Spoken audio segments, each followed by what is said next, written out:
Hi అండి. ఈరోజు గిరి ప్రదక్షిణ అని చెప్పాను కదా. వర్షం అయినా కానీ ఎవ్వరూ కూడా ఆగలేదండి, అందరూ వస్తున్నారు. ఇంకా చాలా జనాన్ని అయితే మీకు చూపిస్తాను. చాలా దూరం నుంచి వచ్చేవాళ్ళు అయితే మెట్ల దారంటే వెళ్ళి స్వామివారిని దర్శించుకుని కిందన కొబ్బరికాయ మళ్ళీ కొండ కిందకు వచ్చి కొబ్బరికాయ కొట్టుకుని స్టార్ట్ అవుతారండి. మేము దగ్గరలోనే ఉంటాం కాబట్టి పౌర్ణమి వెళ్ళకంటని ఈ లోపు దర్శనం అయితే చేసుకోవచ్చు. అందుకనేసి మేము కింద నుంచే కొబ్బరికాయ కొట్టుకుని బయలుదేరిపోతామండి. పౌర్ణమిలోపు దర్శనం చేసుకుంటాము.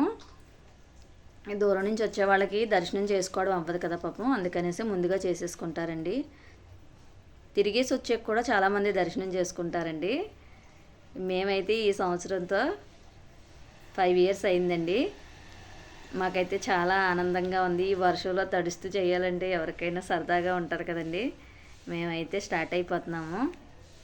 ఓకేనా ఫ్రెండ్స్, మీకు ఎలా అనిపించిందో కామెంట్ అయితే తెలియచేయండి. ఓకేనా ఫ్రెండ్స్, బాయ్ బాయ్.